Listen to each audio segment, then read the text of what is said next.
what happened before the project accounting, when in the this was introduced in 1995. So before that, when the project accounting was not there, usually when the companies are performing the manufacturing or the project-oriented industries or the companies, when they are doing the projects, so only after getting the actual expenses they were able to calculate the what is the revenue or what is the overall cost of the project.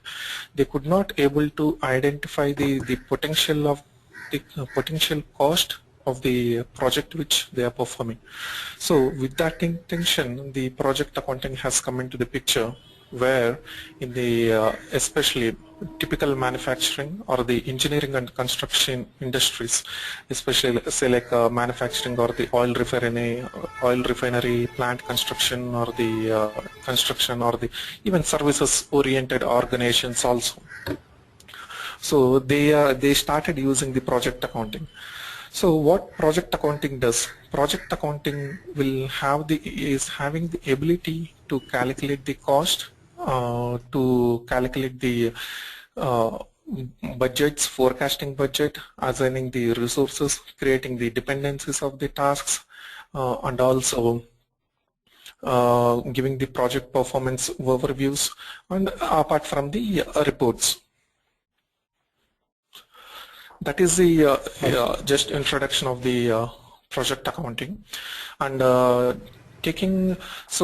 what we cover in the overall with this training, I will just take you through these slides, and also we will have the training on the we will have the live demonstration in the while doing the course. So we will each and every step will be shown, including the what are the setups, important setups required to do a different projects.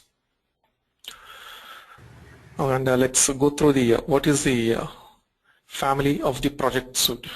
So apart from the what generally people think that project costing and billing, apart from that we have other modules as well of the project suite. The project foundation is the basic it is structure of the projects. It is very much important irrespective of the which module you are implementing. And project costing, billing, management, so resource management, all these are the project suite families. So depending on the client requirement, they will be implementing the modules. So let me take you through the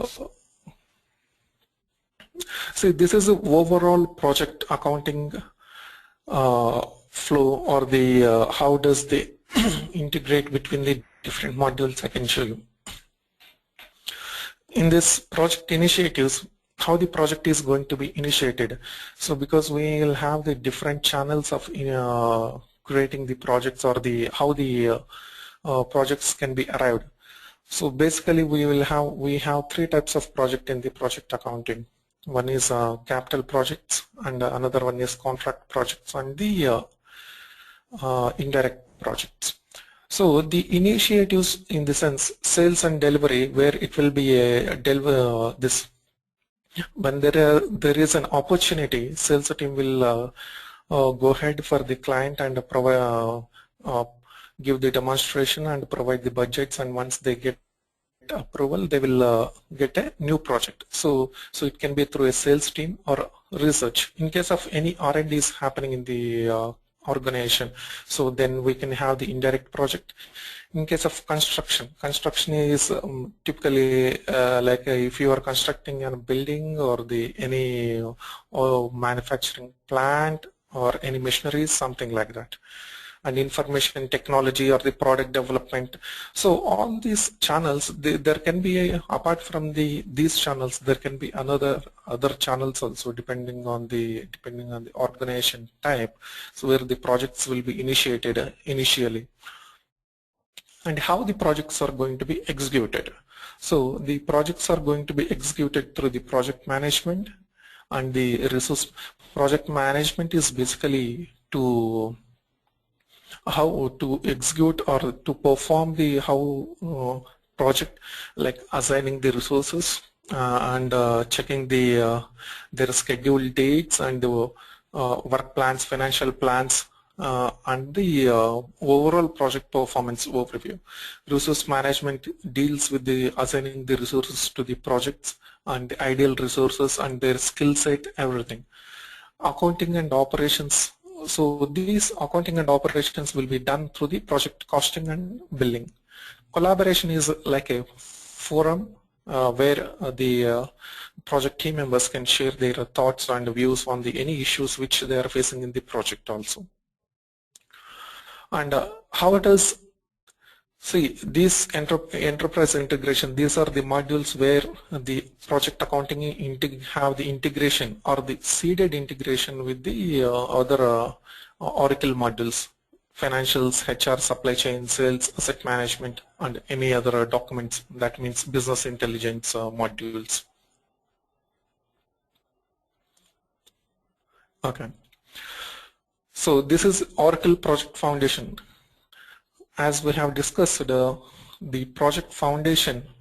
So this is the, as the name itself mentions, foundation means this is very much important, or this is the basic setup with respect of the which module you are going to implement. So if you want to implement only the project costing, because you only deal with the capital projects where you will be when you are doing a project, eventually it will turn up into asset. So that is when it is called as a capital project, and contract project will be where you will be doing for the client, and you will, at the end of the project, you will get revenue out of the project. And indirect project will not have any revenue or the asset. It merely only the expenditures which you are tracking for a certain types of projects, especially for the marketing projects or the R&D projects, like that. So irrespective of the which module you are implementing, so this should be always this project foundation. These are the basically, it deals with the basic setups of the projects. As you can see, PA periods, calendars, organizations, resources, security. So all these are the basic setups which are required before you go ahead with doing the other important setups. Okay. So what is Oracle project costing? So people will be talking about the costing and the billing. So what does it costing? So costing is cost is Oracle project costing collects the cost from the different sources. So it collects the cost and it will manage the cost. In the sense, you can adjust the cost which is created in the project accounting or which is imported from the other modules also. That can be the third-party modules also. And there are some other functionalities within the project costing where the cost can be created or the amended. In the sense, say, collecting the cost, you can create a cost within the project accounting through the pre-approved expenditure batches, or you can import the cost from maybe from the payables module, or from the inventory expenses, or from the OTL or the I expenses, or like this. So the project can have the multiple expenses where you will be importing from the third-party modules also. Okay, so these are the additional functionalities which are having by the project costing. This cross charge. Cross charge means when you have the when there is a transaction between the operating units or different organizations or the legal entities, then the cross charge will come into the picture. This is mainly for the intercompany or intra-company transactions. And this we will see in detail in future. And burdening. What is burdening? Burdening is the additional expenditure which you can cover through the project costing. For example, if you have bought 10,000 material, and 10,000 material for storing it in inventory, it will create 2% of the additional charges for your project. So that 2% will be the say like 200. So now the overall expenditure is 10,200. So this 200 will be treated as the burdening expenditure. So project costing allows you to calculate this on certain types of expenditures. What is the percentage of the burdening, how to calculate the burden cost, and whether you would like to include in the project cost. Also we can deal with through the project costing. And allocations. Allocations has the same functionality what we have seen in the GL. So even here also it will be the same, except only thing is you can allocate from the GL source, you can allocate from the different projects also, where in case, for example, there are if you are paying a rent for a so let's take for example, if you're operating multiple projects in one office location and for which you are paying a rent for that office building. So if you are operating 10 projects through that office building, and whatever the rent you pay, so obviously that cost belongs to the multiple projects. So how do you allocate that cost to the different projects? So that can be achieved through the allocations. Asset capitalization is when you are doing a capital project, where the capital project means eventually at the end of the project it will turn into the asset of your organization. Let's take for example, if you're manufacturing a machinery for your own self, say like for example a printing machine. So that printing machine, if you are doing, if you are manufacturing, and at the end of the project that will add it into your assets. So this asset capitalization means our project costing integrates with the Oracle assets also, where you can move the CIP asset, which means construction in process asset, to the fixed assets, to be from where the depreciation will be calculated and the asset will come into the picture to be you are ready to be used. Okay. So what is the project billing? So project billing deals with the only the generation of the invoices and the tracking the revenues. The main intention of the billing is only this much. All the costing, everything will be handled through the project costing. In case if you are doing the contract projects mainly, so this Oracle project billing is required. Contract projects in the sense where you are doing the services to the your clients, and at the end of the project you will generate a revenue to your company. So these are the different billing methods which we have preceded. Time and material project, where it based on the time you spent on the project, revenue will be generated. It can be the fixed price projects also, percentage spent or the percentage complete, how much percentage you have completed by the in the overall project. So based on the percentage you can calculate the revenue. And sometimes if you want to create the revenue or the invoice through the milestone, where you can define as once the task is completed, you can define as a milestone. So once the task is completed, you can go ahead with the creating the invoice through the client approval. So these are the different methods where we have the preceded billing methods. Apart from this, we have the something called billing extension, the extensions which we can use to customize according to the client requirement.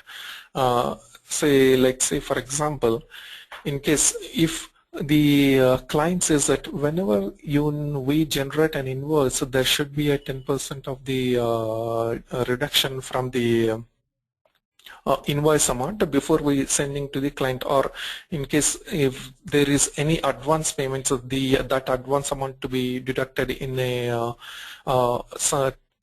some installments, maybe say like a 10 installments like that. So there can be any requirement, we cannot predict, so but I am giving the general example.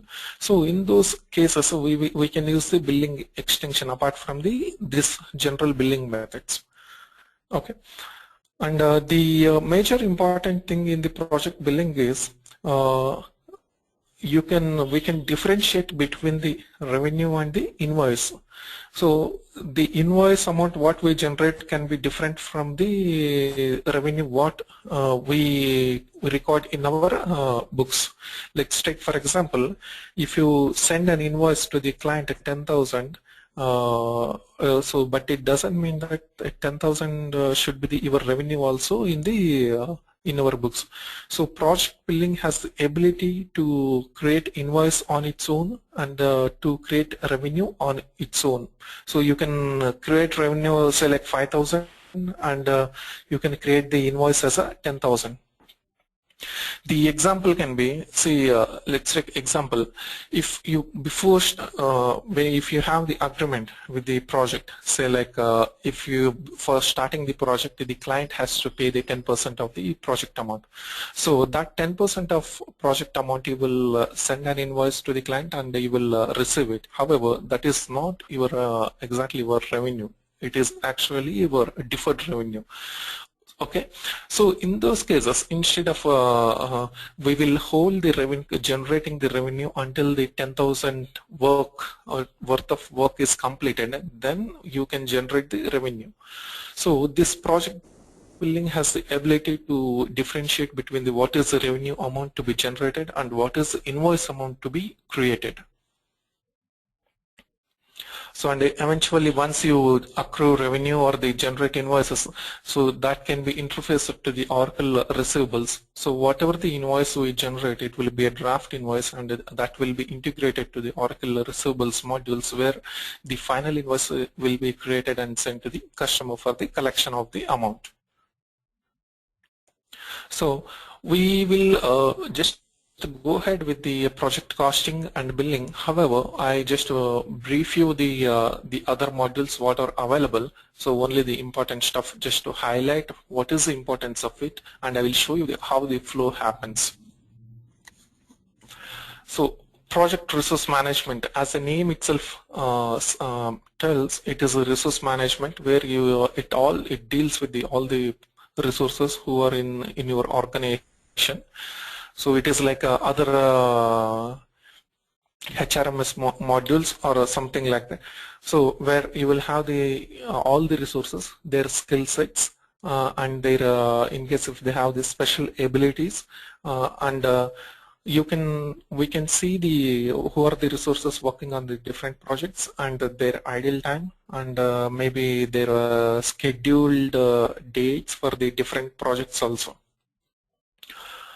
Okay, so whenever there is a project demand, the need will be generated by the project manager, and the this resource manager will see the skill set matching their skill set. They will search for the right candidate, or they will deploy into the different projects through the approvals or the notifications like that.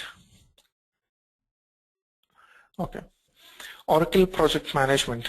This Oracle project management mainly talks about how you manage the project. So project costing also manages the projects. I mean, it only manages with the costing details, whereas project management deals with the mostly with the your work plans, financial plans, resource assignments, and your work plan cost and overall project performance. Okay.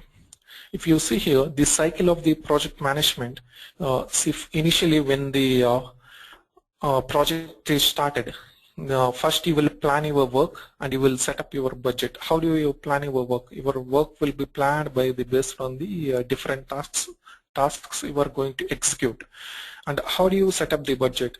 The budget can be set up from the resources you have assigned to your work plan tasks. So in the sense, resources can be any. Be it the material or the people or any financial cost involved or any equipment which are going to be involved in the project or for performing the certain tasks. So out of that, whatever the resources you assign, So out of that you can generate the what is the overall project cost going to be, or the at least you can see the estimated cost or the forecasting cost through the project management. And based on that you can create the original budget or the approved cost budget, and through which, so you can, once you start executing the work, you have the option in the project management. We have the we can share the documents between the team members, and also there is we have the other option also where you can create the issues. If you are facing an issue, say something like you are having the issue with the supplier, where the supplier is not providing some kind of material regularly, so you can raise an issue to the project manager, or where there is an issue with the scope of the project, where when there is a scope change in the project by the client, so you can raise that issue, where the issue can be changed into the change request, and that change request can be lead to the change order also, if it has a financial impact. So through that change order, again you can create the different budgets also, like how we create multiple versions in the cost budget. So in the same way you can, here also you can create the budgets. But in the project costing we don't have this change request or change orders, but in project management we have these options. And what is the main difference between the costing and the management? See, you can collect the progress against each and every task, be it the top task or the lowest task. So you can collect the progress, how much percentage completed and what is the percentage remaining. So based on the percentage completed, so you can arrive at the what is the revenue amount, or the what is the cost, and what is the estimated amount to complete the task. So you will have all the digits or the numbers in your project performance page in a glance. And also you can once you these are all the control options where you can manage changes in the sense through the change order or the change request or the change orders, and you can have the option of the forecast at completion. In the sense you can forecast your budgets, so to complete the overall project or the certain type of task, so what is your forecast amount. And you can see the performance or the exceptions. Exceptions means in case if there are any risks or the issues involved which need attention by the project managers. So all this can be managed through the project performance page. This project performance page is this overall project management is it all happens through the web page, where see in the project costing what happens in case if you would like to see the project performance or the overall project overview, we need to have the reports. But whereas in the project management we have the project performance overview, where it will show you in the graphs what is your overall cost and what is the revenue and what is your estimation, what is your end value, and also you can customize the page according to your requirement. Collaboration, as we have discussed, it is just like a forum where all the employees can be, or the project people who are working on the project can come together, share their ideas or any issues, and so it is just like a forum. Okay, I just covered only the few modules since they are not very much important. We have the other modules like project portfolio management and project daily business intelligence. But in a majority of the cases where we will have a project costing, project billing, and the project management. And in case if there is a service-oriented industry, you can have the project resource management also. But it is not very much important, or it is not very much implemented by the different companies. Okay. Okay. Yeah. I just take you through the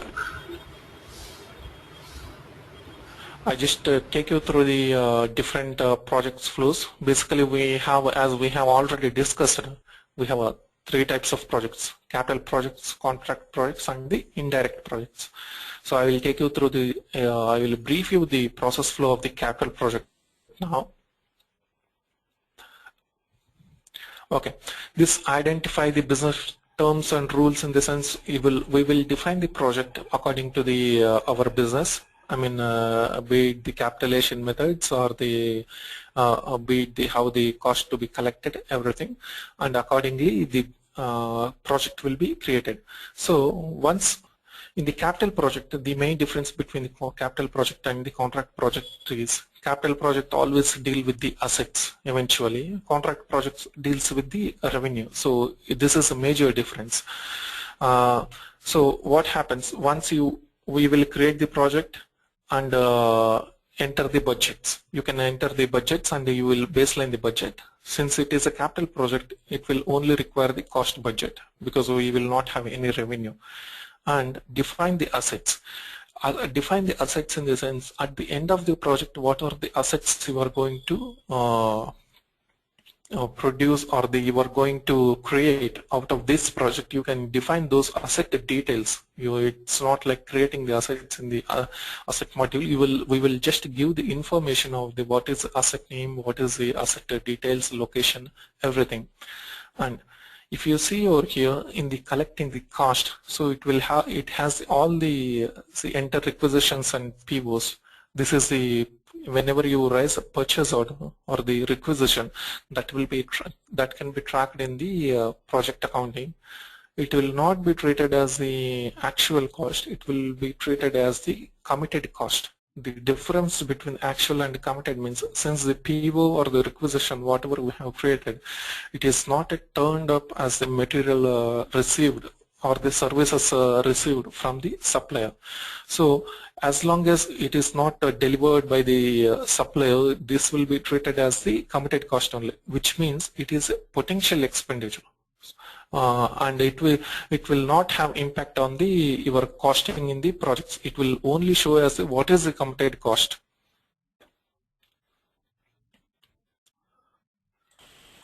Okay, hello. And external transactions. I'm following. These external transactions can be in case if you are handling with the. Okay.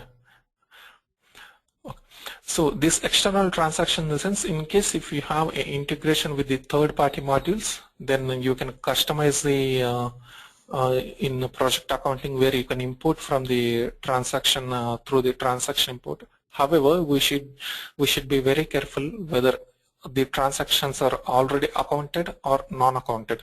Since if it is already accounted in the third-party modules, so, and if we import into the project accounting, again there are chances that we will have the double accounting. So whenever we are doing that, we should be very careful.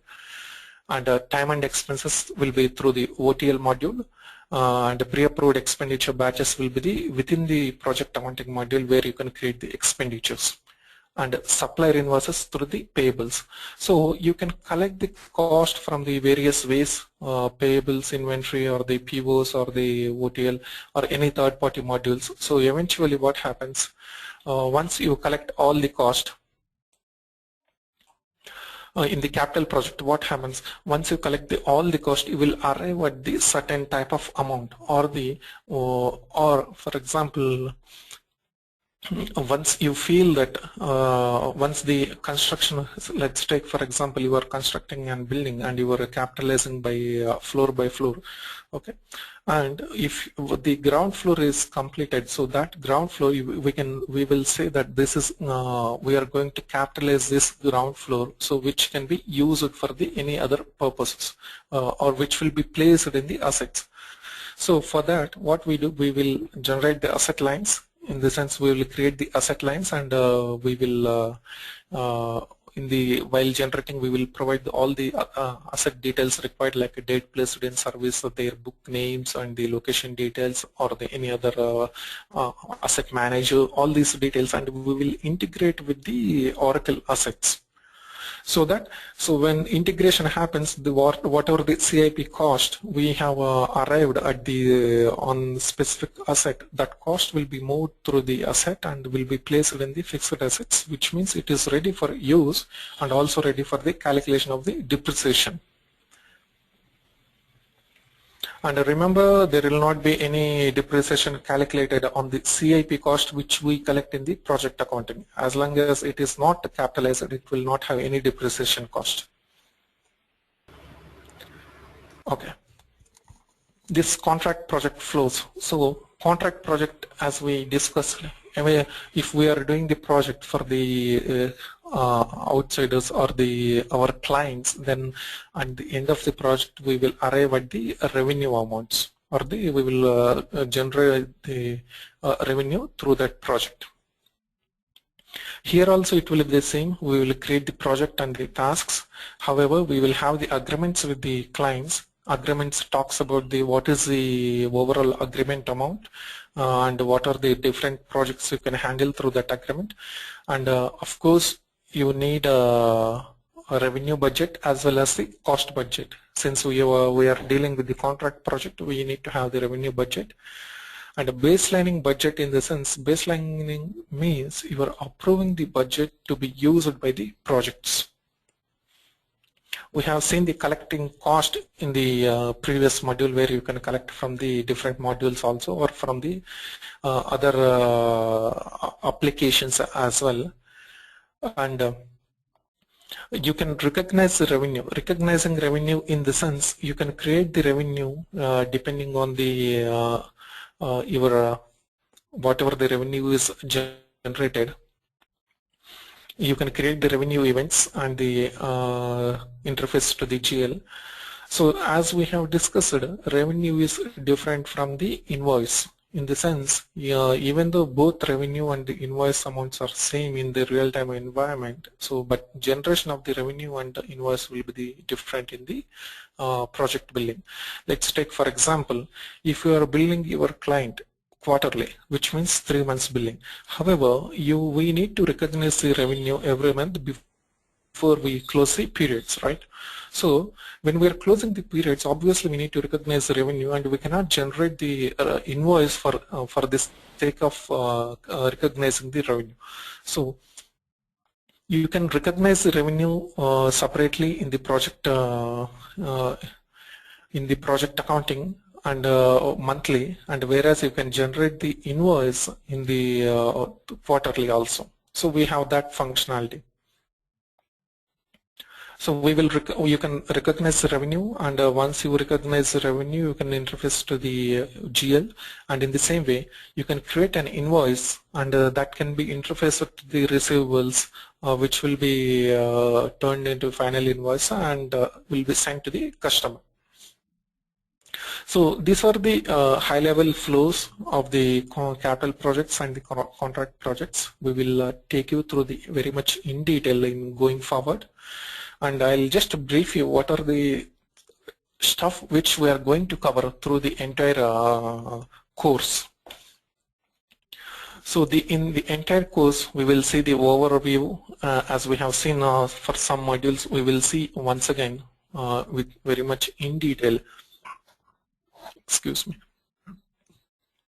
Very much in detail of the project suite family and how does it integrate with the different modules, be it the Oracle Subledger modules or any other modules also. So we basically covers all the preceded integrations and what are the basic setups required before we start up with doing any capital project or contract project. So what are the very important setups all required? We will take you through each and every functionality available in the project accounting, and how do we generate the cost to through the different modules. So as we have discussed already, we will take you through all the different generating the cost through all the different modules like payables, PO, inventory, OTL, I expenses. Yeah, and we will deal with the how do we adjust the cost because whatever the cost we generate, it doesn't mean that that is the final cost of the project. Obviously there will be an adjustments to the cost also. So we will discuss about what are the adjustments can be made and how the adjustments can be done to the different cost, and the additional functionalities available in the project costing, cross charge burdening and the allocations. And when it comes to when it comes to the project billing, we will talk about the agreements, funding, budgets, and how do we create the revenues or invoices apart from the creating the projects. And also we have the project types, templates. So all these things will cover up in the course content. Hope we have covered everything. Thanks.